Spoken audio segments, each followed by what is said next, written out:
Hello fellow traders. Today we're going to go through one of the most dramatic precious metal moves in decades. Gold and silver. It just went euphoric to a record-breaking rally in a violent correction, with silver crashing around 30% in a single session and gold dropping sharply as well. My goal is to go over what actually happened under the hood and connect this episode to past metals moves, like in the 80s when it crashed. So you recognize that the signatures of these events and what they look like in real time. I want you to think less of a fan of gold and silver, but more like risk managers looking into behaviors at extremes. Today we're going to look at gold and silver's violent 2026 correction, what happened, and what history tells by Pajama Trader. Let's get into it. The setup from a strong trend mania. By late January 2026, gold and silver had a surge into parabolic territory, with gold at new all-time highs and silver posting its strongest run since the late 1970s. A solid uptrend fueled by fears over inflation, deficits, and geopolitical risks transformed into a near vertical blow-off as speculative leverage, options activity, and real FOMO layered on top of genuine macro demand. Coming into late January, gold wasn't just trending higher, it had gone vertical. Prices had pushed into the mid 5,000s per ounce, near 5,600 at the peak, leaving gold roughly 70 to 80% higher than the year earlier, and more than 20% higher just in January alone. Silver looked to even more extreme. It had exploded towards a briefly above $120 per ounce, logging gains on the order of 60% in January and closed at triple off the level seen a year earlier, which is the kind of behavior we associate with blow-off tops rather than healthy trends. The narrative driving this was powerful. Investors were worried about fiscal deficits, inflation, geopolitical fractures, and long-term credibility of fiat currencies. So capital poured in to what many saw as hard money. At the same time, speculative buyers, funds, and retail traders kept piling in using futures, options, and leverage products, which meant positioning was extremely one-sided and fragile if anything went wrong. The trigger, Fed politics and the dollar. News of President Trump's plan to nominate Kevin Warsh as Fed chair shifted expectations towards more hawkish, less stimulus-reliant Federal Reserve strengthening the dollar and challenging the bullish metals narrative. A single personnel signal that at the Federal Reserve was not enough to make markets rethink low real rates forever, the assumption, reversing one of the core justifications for extreme gold and silver valuations. Now let's look at and talk about the spark that lit this fuse. Markets learned that President Trump intended to nominate Kevin Warsh as the next Fed chair.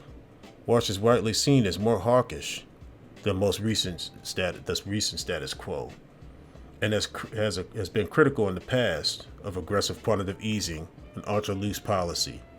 Up to that point, the metals rally had been underpinned by the idea that the real interest rates would stay low or negative for a long time, which is extremely supportive for gold and silver because they don't pay interest.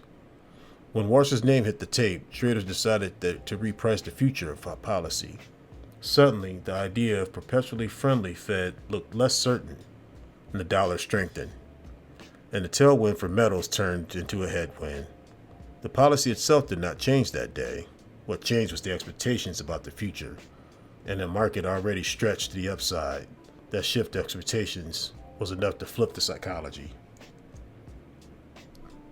The day of the crash. In 7 hours after the Fed news and the dollar rally, gold and silver suffered their sharpest intraday declines in decades, with silver plunging about 30% and gold dropping roughly about 8 to 12% at the lows.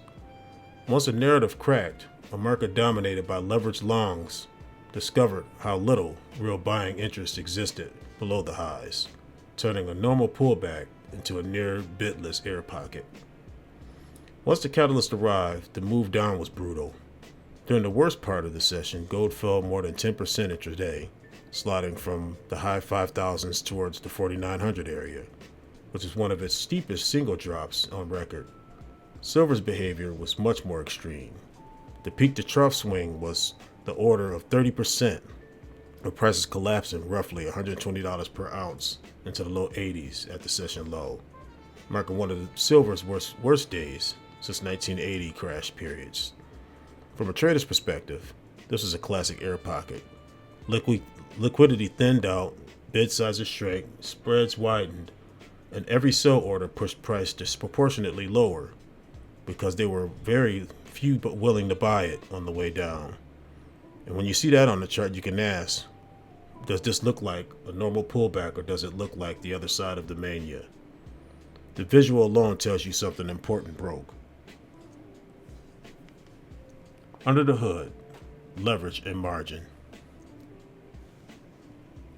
A crash was amplified by heavily speculative long positions leveraged in futures and options, and exchange margin hikes that forced rapid liquidation. Extreme speculation met higher margin requirements and tighter risk limits, creating a mechanical selling spiral where positioning, not fundamentals, dictated the final size of the move. Let's look beneath the surface. By late January, speculative net long position in gold and silver futures was at a near multi-year extremes, and options market showed a strong skew towards upside exposure. That means that a lot of its participants were leaning the same way, and many of them were using leverage. Once the prices started to slip on Washer's headlines, and the dollar rebounded, those leveraged players began hitting margin thresholds. Some were first to sell to meet margin calls, others were automatically cut back by their firms' risk systems. Exchanges then responded to the volatility by raising margin requirements on metals contracts, which is standard risk, but punishing if you're already stretched.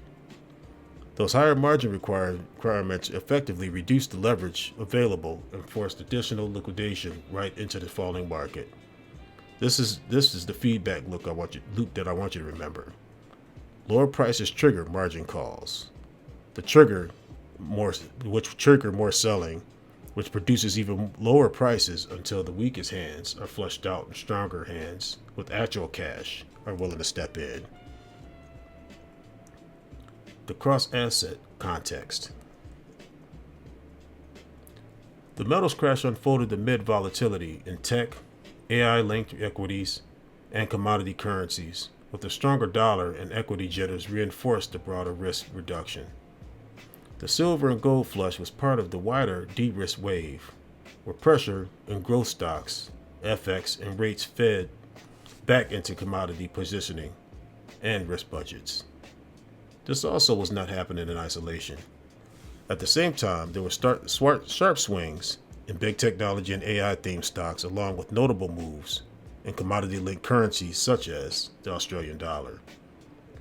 As some of those high beta growth names wobbled, portfolio managers started to trim risk more broadly, reducing exposure not just in equities but in crowded trades across commodities, including gold and silver. At the same time, the US dollar firmed in response to the changing Fed narrative, which puts additional pressure on metals because they're priced in dollars. A stronger dollar makes them more expensive for the rest of the world and less compelling as a currency hedge. The teaching point is that big moves in one asset often reflect broader cross-asset repositioning. When you analyze events like this, always ask what equities, currencies, and rates are doing at the same time. Historical echo, Silver Thursday, and the 1980 bust. The 2026 plunge echoes the 1980 Silver Thursday crash when speculative excess leverage and tighter rules triggered a collapse from nearly $50 an ounce to the low teens. Across 4 decades, the same ingredients and inflation panic narrative concentrated speculative control, and a stricter margin or policy regimes have produced nearly identical boom-bust patterns in silver. To understand how unusual this is, It helps to revisit 1980. Back then, the Hunt brothers and associated investors accumulated massive silver positions, driving the price up to $50 per ounce in the early 80s. When the regulators and exchange changed rules, raised margins, and curtailed speculative buying, the market could no longer support these positions and the silver prices collapsed, eventually falling into the low teens and erasing a huge amount of speculative wealth. The pattern is familiar: a powerful narrative about inflation and distrust of fiat money, a heavy buildup of leveraged positions, and then a shift in the policy or regulation environment that exposes how fragile the structure really is. The players, instruments, and the details differ in 2026, but the underlying mechanism, crowded leverage plus a change in rules of the game or perceived policy direction, rhymes clearly with the 1980 bust. Other big metals peaks and what followed. Major metals peaks like in 1980 and 2011 have often coincided with transitions away from peak inflation or crisis anxiety towards environments where equities and credit gradually regain leadership. When the metals finally blow off, it often marks the point where fear is finally priced, policy and credibility slows returns, and leadership rotates back to growth assets, even if that process is messy. Now zoom out, look at previous big metal peaks. In the early 80s, Volcker Fed drove real interest rates sharply higher to crush inflation. And that policy shift marked the end of the great 1970s metal boom. Gold and silver were effectively pricing peak fear, and once the policy credibility was restored, they spent years underperforming, while equities and bonds began a long secular bull run. After the 2011 episode, gold was near 1950 and silver near 50. Metals drifted into multi-year bear markets, while equities fueled by quantitative easing, low rates, and technology innovation delivered a high and powerful bull market through the mid-2010s and beyond. The pattern that I want to internalize is that metals tend to shine when macro stress and inflation fears are building. When those fears crest and policy credibility improves, leadership often rotates back towards equities and credit, even if the rotation is messy and it takes time. Case study: how the crash looks on the chart. So I wanted to go over the gold and silver.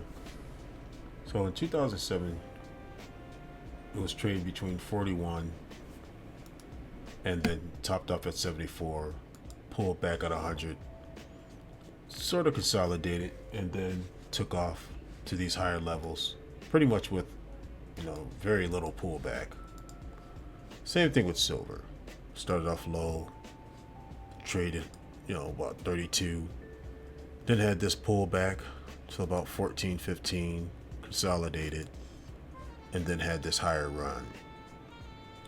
So what are we looking at? What does that mean exactly? Well, I've been looking at silver since about when it was at $27. And based on looking at these volumes levels, to me, it tells me that it's overextended.